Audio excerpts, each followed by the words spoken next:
तो अगला अंग भक्ति का जो है वो है चरणामृत का पान। तो 38वां अंग है ये, 38 लिंग। तो 38वां अंग है पाद्य आस्वाद या चरणामृत का पान। पढ़िए मालती माता जी। हरे कृष्ण प्रभु जी। चरणामृत प्राण। चरणामृत की प्राप्ति प्रातःकाल वस्त्र अलंकार से पूर्व भगवान की मूर्ति को स्नान कराने पर होती है। सुगंधि और पुष्पों से युक्त जल श्री चरणों से नीचे गिरता है। उसे एकत्रित कर दही के साथ मिलाया जाता है। इस प्रकार ये चरणामृत अतिशय आस्वाद आस्वाद्य हो जाता हो आस्वाद्य तो होता ही है। इसका प्रबल पारमार्थिक महात्म्य भी है। पद्म पुराण के अनुसार जिस मनुष्य ने कभी दान यज्ञ स्वाध्याय अर्चन आदि कुछ भी पुण्य ना किया हो, वो भी मंदिर के चरणामृत का पान करके परम धाम के योग्य हो जाता है। मंदिरों में चरणामृत को बड़े से बड़े से पात्र में रखने की प्रथा है। श्री मूर्ति का दर्शन अभिवादन करने आया भक्त विनम्र भाव से इस चरणामृत के 3 बिंदु का पान करके परमानंद सुख पाता है। हरे कृष्ण प्रभु। हरे कृष्णा माता जी। तो चरणामृत का पान और इसके संबंध में रूप गोस्वामी भक्ति रसामृत सिंधु में बतलाते हैं कि 38वां अंग है ये, अथ पाद्य आस्वादो यथा तत्रैव। तो तत्रैव यानी इसके पहले वाले श्लोक में किस ग्रंथ का उल्लेख है? उसी ग्रंथ का उसी ग्रंथ से ये भी लिया गया है। तो पद्म पुराण है पिछले श्लोक में, तो यहाँ भी तत्रैव यानी पद्म पुराण में ही है।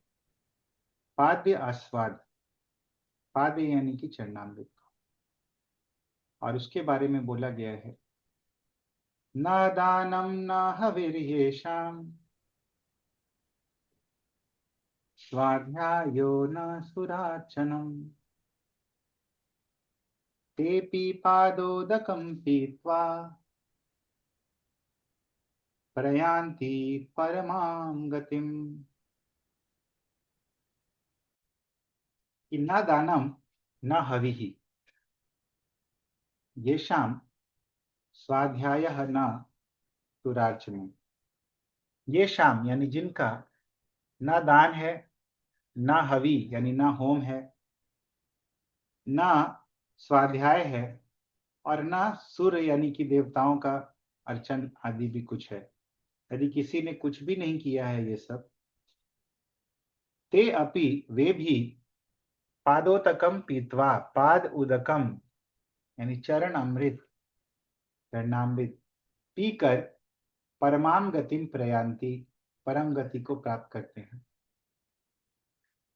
तो ये चरणामृत का विशेषता है।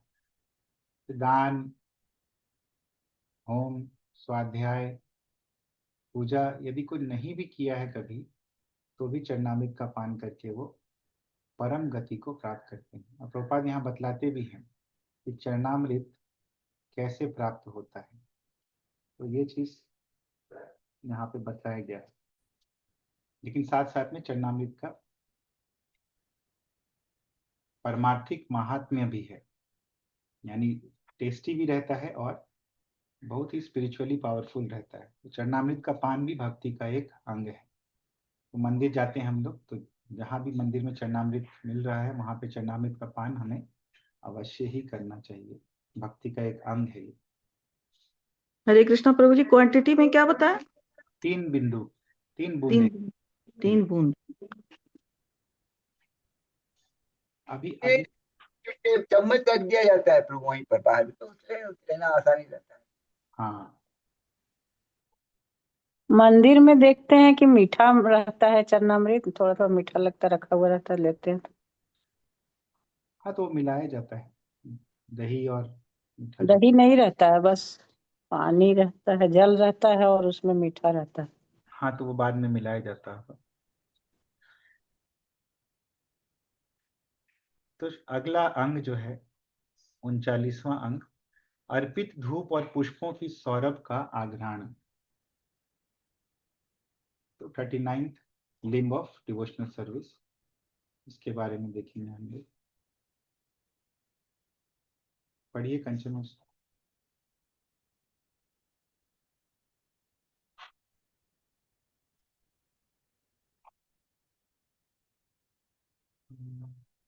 रीना माता जी पढ़िए। हरे हरे कृष्ण। कृष्ण। हम ही बोले प्रभु जी, पढ़ेंगे रीना माता जी पढ़िए। जी।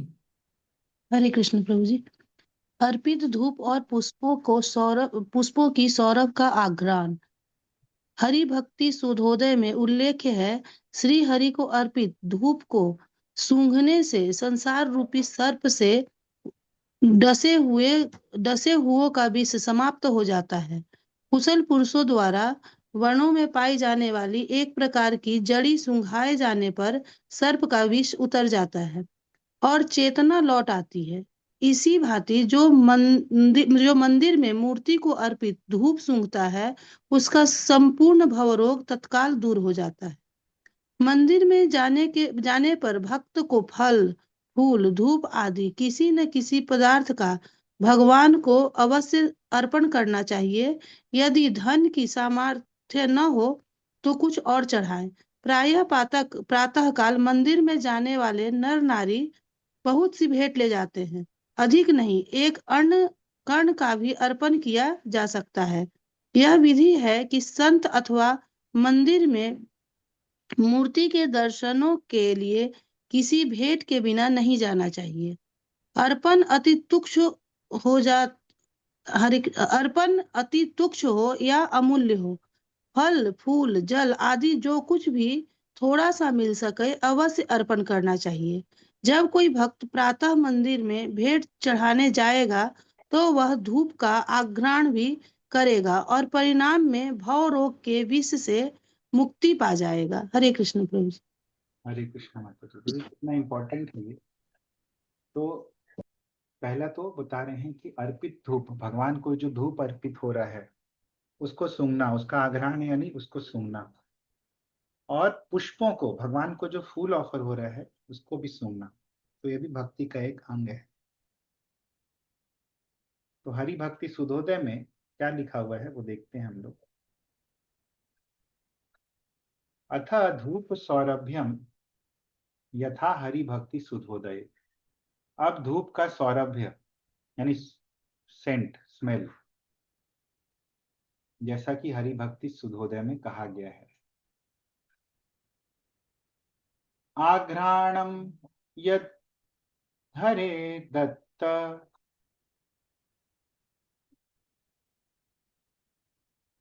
धूपोच्छिष्टस्य सर्वतः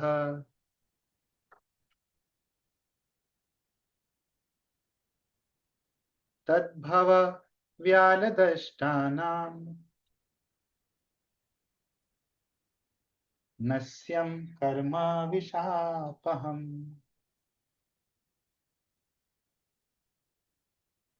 आघ्राणं यद्धरे दत्तम,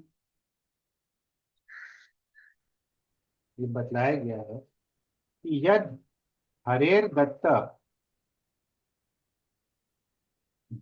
जब जो हरि को दिया हुआ, हरि को ऑफर किया हुआ धूप उच्छिष्ट, धूप उच्छिष्ट यानी धूप जो ऑफर हो चुका है और बाद में फिर हमारे नाकों में जा रहा है, तो इसको धूप उच्छिष्ट बोलते हैं। उस धूप उच्छिष्ट का, उच्छिष्ट धूप का यद आघ्राणम, जब आघ्राण होता है, जब कोई सूंघता है उसे, तो सर्वतः नस्यम कर्म विष अपहम, सभी प्रकार से क्या करता है वो, नस्यम कर्म विष अपहम।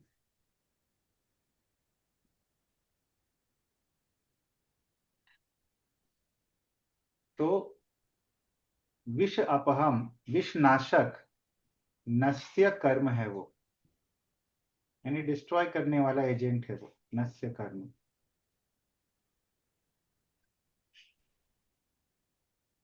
और उपमा दी जाती है तद भव व्याल दष्टा नाम।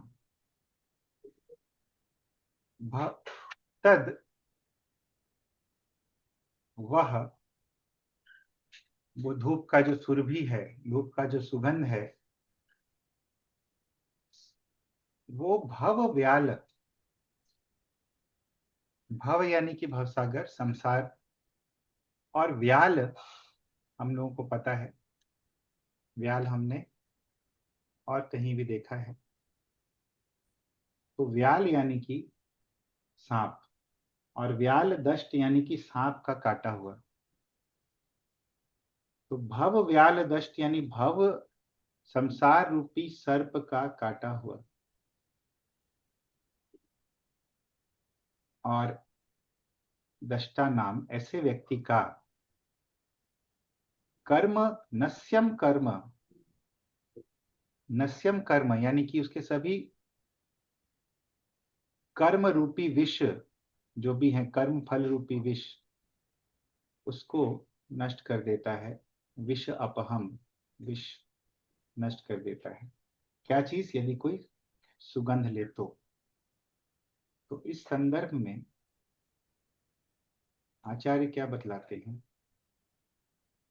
देखते हैं हम लोग। तो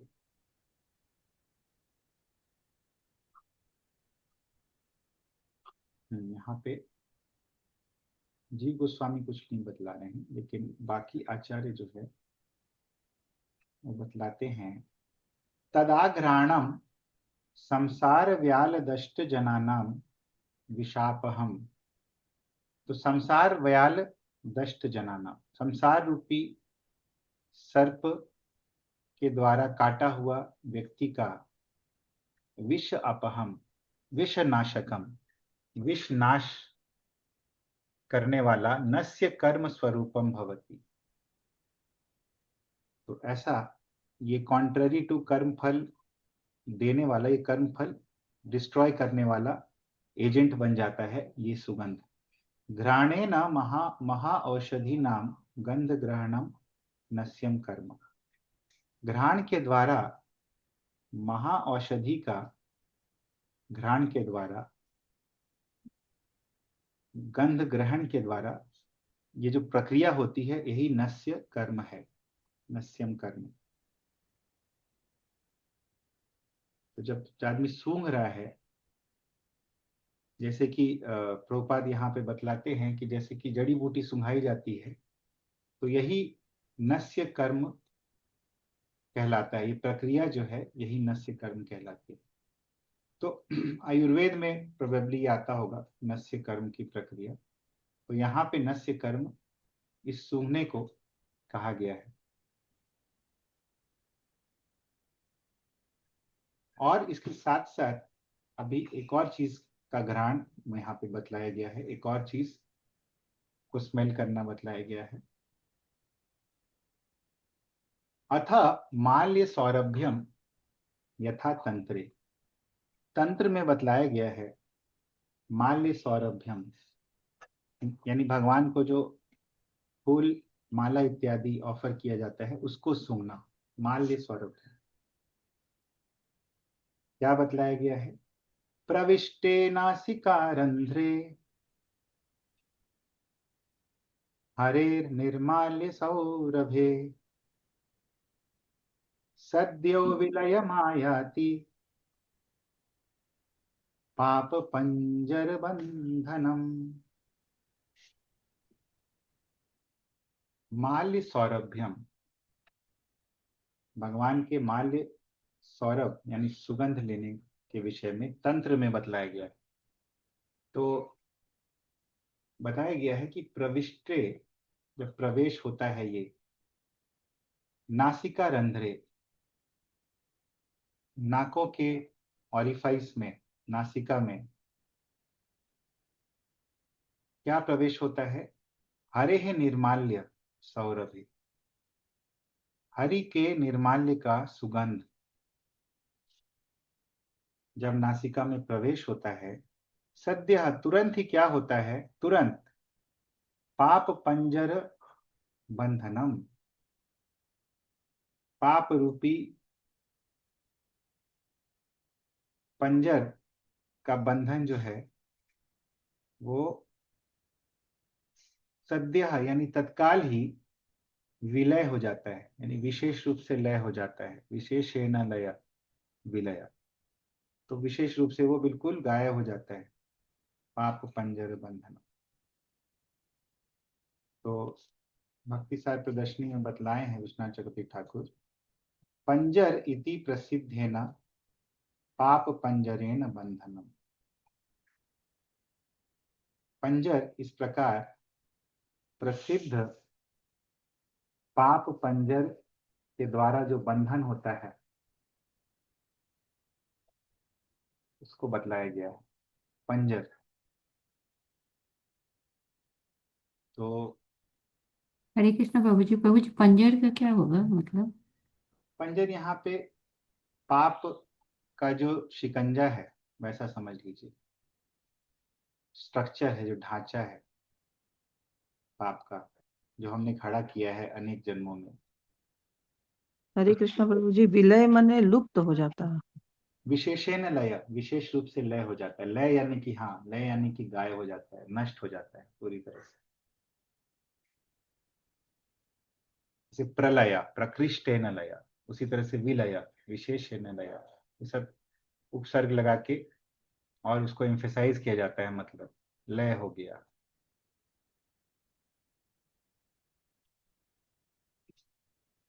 तो अगस्त्य संहिता में भी उससे संबंधित श्लोक आता है, निर्माल्य,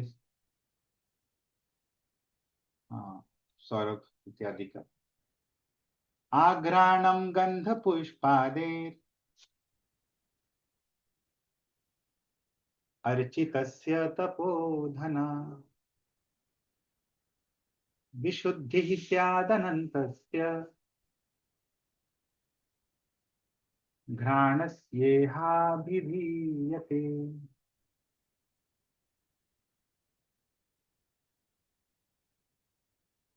बतलाया गया है, हम लोग जीव गोस्वामी की दुर्गम संगीमनी टीका से भी देखते हैं।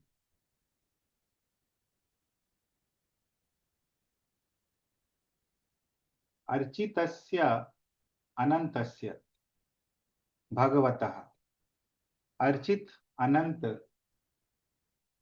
भगवान का, भगवान के संबंध में यो गंध पुष्पादि तस्य घ्राणम, जो भी गंध यानी परफ्यूम हो, चाहे धूप हो, इत्र हो, चाहे पुष्प हो, तो जो भी है, चंदन हो,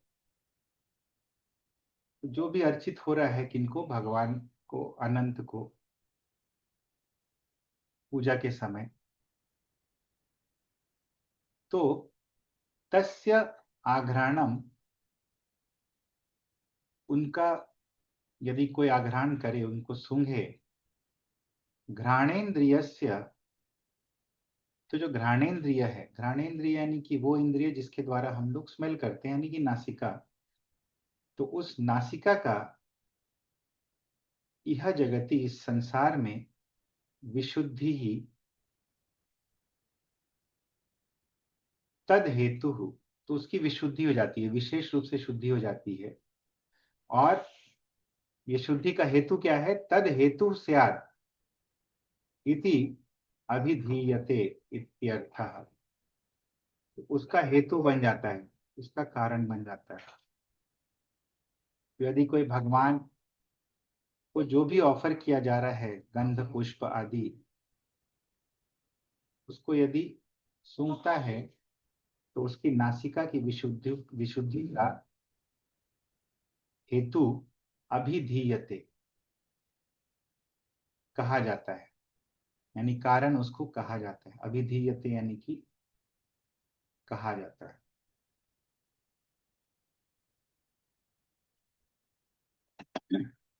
तो बहुत ही इम्पोर्टेंट है ये अंग भक्ति का। और भक्त लोग इसीलिए देखिएगा, जब भी भगवान का प्रसादी माला या भगवान के पुष्प इत्यादि मिलते हैं उनको, तो वो उसको सूंघते हैं श्रद्धा से, और इसका महात्म्य जो है वो हमने देखा। साथ में प्रभुपाद एक और पॉइंट यहाँ पे बतला रहे, तुमने के अलावा, कि जब भी हम लोग मंदिर जाएं तो हमें क्या करना चाहिए। तंत्र शास्त्र में उल्लेख है, हरि के निर्माल्य की सौरभ के नासिका में प्रवेश करते ही पाप के बंधन नष्ट हो जाते हैं। जो परमात्मा नहीं है वह भी सौरभ आंग्राण तो पापात्मा नहीं है। जो पापात्मा नहीं है वह भी सौरभ आघ्राण करके मायावादी से भक्त हो जाता है। इसके अनेक उदाहरण हैं, जिनमें सनकादि के उत्थान की कथा मुख्य है। वे मायावादी थे, परंतु मंदिर में पुष्पों और धूप की सौष्ठव के आघ्राण से परम भक्त बन गए। उपरोक्त वाक्यों से ज्ञात होता है कि मायावादी शुद्ध नहीं होते, वरन दूषित रहते हैं। श्रीमद् भागवत में प्रमाण है, जिसने संपूर्ण पापों का मार्जन नहीं किया है वह शुद्ध भक्त नहीं हो सकता। शुद्ध भक्त तो श्री भगवान के परमेश्वरत्व में कोई संदेह नहीं करता, इसलिए वह निरंतर कृष्ण भावना और भक्ति योग के परायण रहता है। अगस्त्य संहिता में सदृश वाक्य है, अपनी अपनी ज्ञानेंद्रियां की विशुद्धि के लिए हमें मंदिर में श्री कृष्ण को अर्पित पुष्पों को सूंघना चाहिए। आगे पढ़ेंगे प्रभु जी। हरे कृष्ण। हरे कृष्ण प्रभु। तो ये हम लोग देखे हैं ऑलरेडी, तंत्र शास्त्र में क्या बतलाया गया है।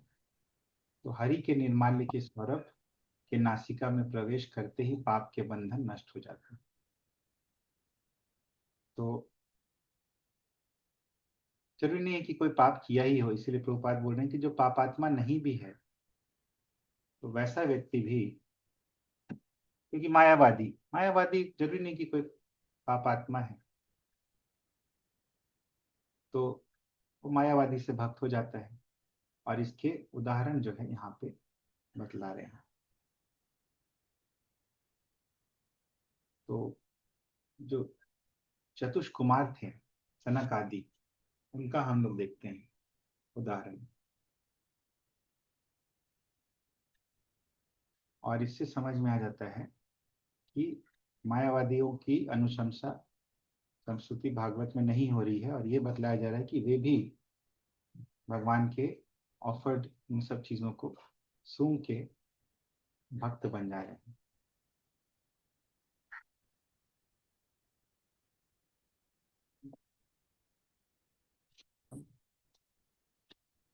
तस्यारविंद नयनस्य पदारविंद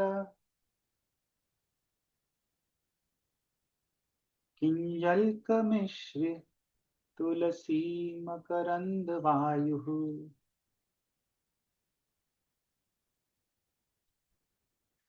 अंतर्गतः स्वविवरेण चकार तेषाम्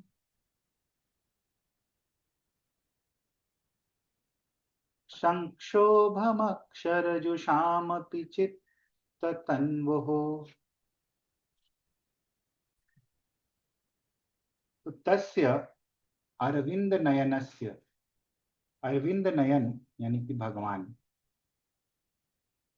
तो तस्य अरविंद नयनस्य, उन अरविंद नयन भगवान का, पदारविंद, यहां भी देखिए अरविंद है, तो चरण कमल, तो पदारविंद, तो चरण कमल किंजल्क, तो कमल के फूल में जो बीच में वर्ल होता है, जो बीच का भाग होता है, उसको किंजल्क बोलते हैं।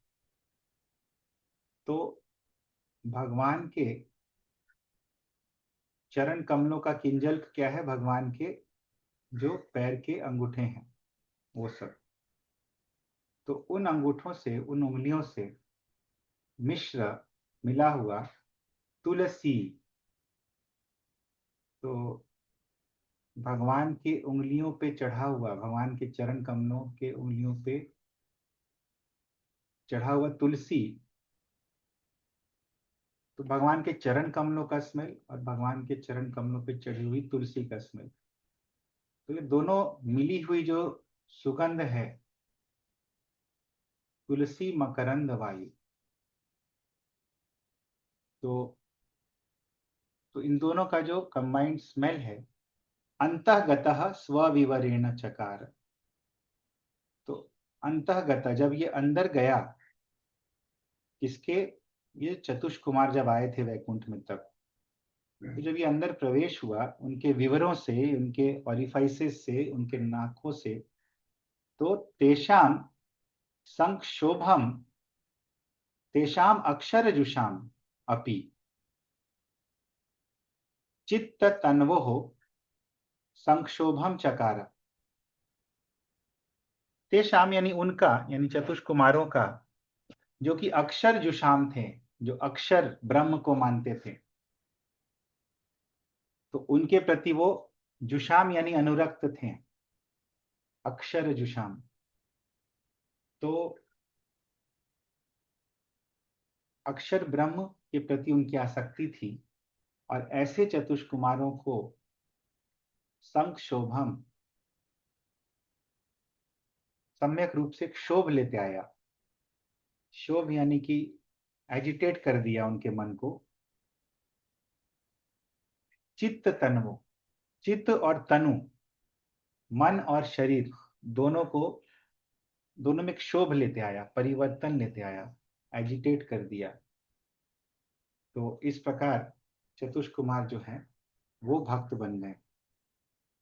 तो तस्य अरविंद नयनस्य पदारविंद किंजल्क मिश्र तुलसी मकरंद वायु अंतःगतः स्वविवरेण चकार तेषां संक्षोभम अक्षरजुषाम अपि चित्त तनु, चित्त और तनु दोनों में, भले ये लोग अक्षर जुषाम थे, ये लोग निर्विशेष ब्रह्म से अटैच थे, फिर भी ये लोग भगवान के भक्त बन गए। तो पढ़ सकते हैं हम लोग। कोई अभक्त को भी सुंघाने से भक्त बनने का चांस है प्रभु? हाँ प्रभु जी, वो तो है ही, यहाँ पे तो बतला ही जा रहा है। मोती माता जी पढ़िए। हरे कृष्ण प्रभु जी। हाँ पढ़ ले। हाँ पढ़िए, अनुवाद तात्पर्य। जी। जब भगवान के चरण कमलों के अंगूठों से तुलसी दल की सुगंध ले जाने वाली मंद वायु उन मुनियों के नथुनों में प्रविष्ट हुई, तो उन्हें शरीर तथा मन दोनों में परिवर्तन का अनुभव हुआ। यद्यपि वे निर्विशेष ब्रह्म ज्ञान के प्रति अनुरक्त थे। तात्पर्य, इस श्लोक से ऐसा प्रतीत होता है कि चारों कुमार निर्विशेषवादी अथवा एकेश्वरवाद दर्शन के समर्थक थे और भगवान से तदाकार होने की सोच रहे थे, किंतु ज्यों ही उन्होंने भगवान के स्वरूप को देखा, उनके मन परिवर्तित हो गए। दूसरे शब्दों में, जो निर्विशेषवादी भगवान से तदाकार होने के प्रयास में दिव्य आनंद का अनुभव करता है, वह भगवान के सुंदर दिव्य स्वरूप को देखते ही परास्त हो जाता है। भगवान के चरण कमलों की सुगंध ने जो वायु द्वारा ले जाई गई थी और जो तुलसी की सुगंधि से मिश्रित थी, उनके मनन को बदल डाला। उन्होंने परमेश्वर से एकाकार होने के बजाय भक्त बनना श्रेष्ठतर समझा। भगवान के चरण कमलों का सेवक बनना भगवान से तदाकार होने से श्रेष्ठतर है। हरे कृष्णा। हरे कृष्ण माता जी। तो बहुत ही क्लियरली यहाँ पे हम लोग देख रहे हैं ये चीज, आगे देखेंगे हम लोग।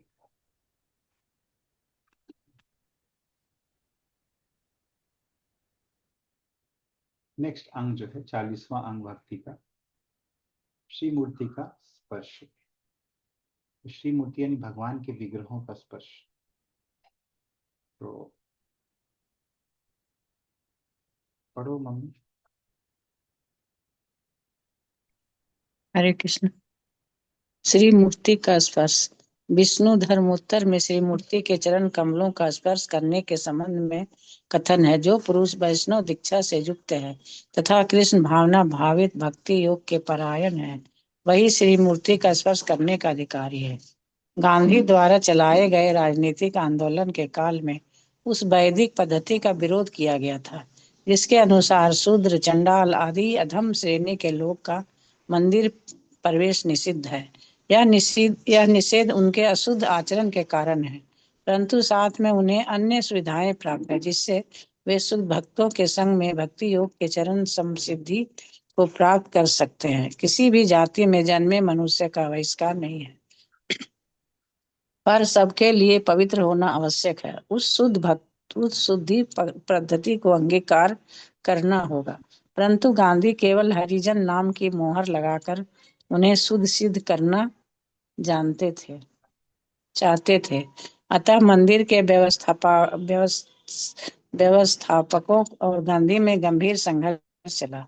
जो कुछ हो, वर्तमान नियम का शास्त्रों का विधान है। कोई भी शुद्ध व्यक्ति मंदिर में प्रवेश कर सकता है। वास्तविक स्थिति यही होनी चाहिए। जो विधि पूर्वक दीक्षित है और विधि विधान का पालन करता है, वही प्रवेश और श्री मूर्ति का स्पर्श कर सकता है, सब नहीं। विधि के साथ मूर्ति स्पर्श करने वाला तत्काल पाप पुण्य से छूट जाता है और उसकी सर्वाभीष्ट सिद्धि भी हो जाती है। हरे कृष्ण। वराह पुराण में वाराह पुराण में श्री कृष्ण मूर्ति के स्पर्श की महिमा है। कोई भक्त कहता है, हे वसुंधरे, वृंदावन में जो श्री गोविंद देव का दर्शन कर लेता है वह यम पास में नहीं पड़ता, वरन देव गति को जाता है। भाव यह है कि यदि कोई साधारण व्यक्ति भी कौतूहलवश वृंदावन जाकर दयवश गोविंद जी के दर्शन कर ले तो उसके लिए वैकुंठ नहीं तो कम से कम उच्च लोकों की प्राप्ति तो निश्चित है। अतः वृंदावन में गोविंद मूर्ति के दर्शन मात्र से महान पुण्य होता है। और आगे पढ़ें। तो श्री मूर्ति का स्पर्श तो विष्णु धर्मोत्तर से प्रभुपाद यहाँ पे कोट कर रहे हैं भक्ति रसामृत सिंधु के अनुसार, अतः श्री मूर्ते स्पर्शनम यथा विष्णु धर्मोत्तरे। अब श्री मूर्ति के स्पर्श के अंग का वर्णन है जिस प्रकार विष्णु धर्मोत्तर में कहा गया है। तो यहां से देखते हैं हम लोग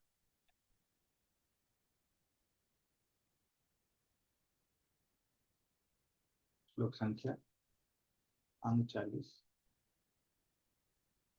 पृष्ट्वा विष्णोरधिष्ठानम् पवित्रः श्रद्धयान्वितः पापबन्धैर्विनिर्मुक्तः सर्वान् कामान् अवाप्नुयात्। पृष्ट्वा विष्णोरधिष्ठानम् पवित्रः श्रद्धयान्वितः पापबन्धैर्विनिर्मुक्तः सर्वान् कामान् अवाप्नुयात्।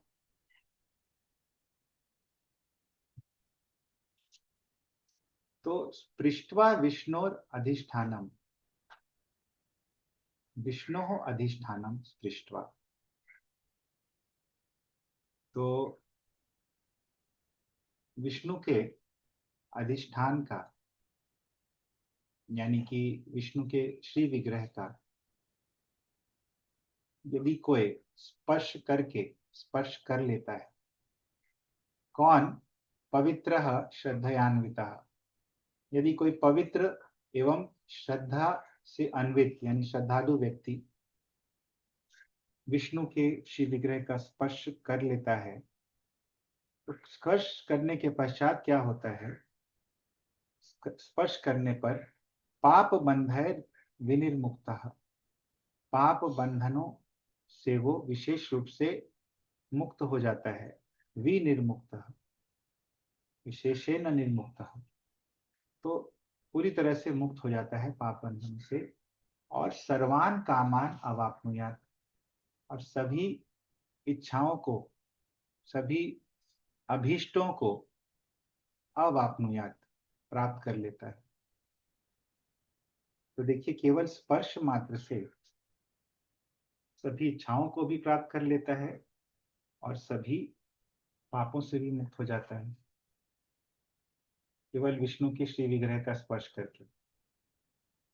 अभी इससे क्या होगा यदि सब लोग इस बात को जान जाएंगे तो ये चीज जानते हुए जीव गोस्वामी की अगर ये चीज सबको पता चल जाएगा और सभी लोग स्पर्श करने लगेंगे फिर भगवान के विग्रह का जस्ट ताकि वो पापों से मुक्त हो जाए और उनको मनोवांछित इच्छाएं मिलने लगे, इसीलिए यहाँ पे स्पष्ट कर दिए हैं कि अथ श्रीमद अर्चा मात्रस्य स्पर्श, तो केवल अर्च विग्रह के स्पर्श मात्र से या अर्च विग्रह का स्पर्श करने से इतना हो जाता है, इसीलिए अधिकारी नाम स्पर्श महात्म्यम आहा, अधिकारियों का स्पर्श का महात्म्य यहाँ पे बोल रहे हैं स्पृष्टवा इति। तो एकदम क्लैरिफाई कर दे रहे हैं कि ये स्पर्श किसके लिए हैं, जो अधिकारी हैं, जो एलिजिबल हैं। और ये अधिकारी कौन है, प्रभुपाद यहाँ पे बतला रहे हैं, जो पुरुष वैष्णव दीक्षा से युक्त है तथा कृष्ण भावना भावित भक्ति योग के परायण है। तो ये अधिकारी के बारे में बतला रहे हैं। और चूंकि भारत में ऐसा हुआ है रिसेंटली कि महात्मा गांधी का एग्जाम्पल दे रहे हैं कि उन्होंने इस वैदिक पद्धति का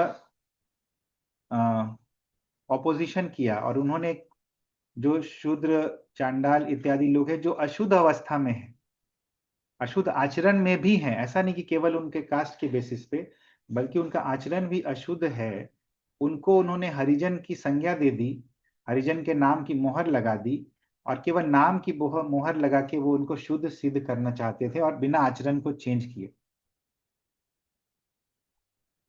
तो ये जो है ये वैदिक पद्धति के अगेंस्ट है, शास्त्र विरुद्ध आचरण किया उन्होंने। तो प्रभुपाद ये नहीं बोल रहे हैं कि शूद्र चांडाल इत्यादि नहीं कर सकते हैं, लेकिन पहले उनके आचरण को शुद्ध करना होगा, उनके साफ सफाई के तौर तरीकों को शुद्ध करना होगा, लेकिन पवित्र होना आवश्यक है। इसलिए प्रभुपाद ये बोल भी रहे हैं कि किसी भी जाति में जन्मे मनुष्य के लिए बहिष्कार नहीं है, सबके लिए पवित्र होना बस आवश्यक है। ऐसे किसी को निषेधित नहीं किया गया है। इवन जो ब्राह्मण कास्ट में है लेकिन शुद्ध आचरण नहीं करता है, उनको भी मना है। हम लोग बहुत बार देखते हैं लोग पान खा रहे हैं और फिर शुद्ध अवस्था में नहीं है फिर भी मंत्र इत्यादि का पाठ कर रहे हैं, तो ये सब जो है आचमन इत्यादि भी नहीं किए हैं, तो ये सब अशुद्ध आचरण कहा गया है। हरे कृष्ण प्रभु, हाँ डाइटी सर्विस सेकंड इनिशिएशन लोग ही करते हैं ना? Right Prabhu ji. Others will not touch and they have that footprint is there in the temple, उसी को छूते। क्या है प्रभु जी? फुटप्रिंट होता है ना, फुटप्रिंट विग्रह के सामने फुटप्रिंट होता है, उसी से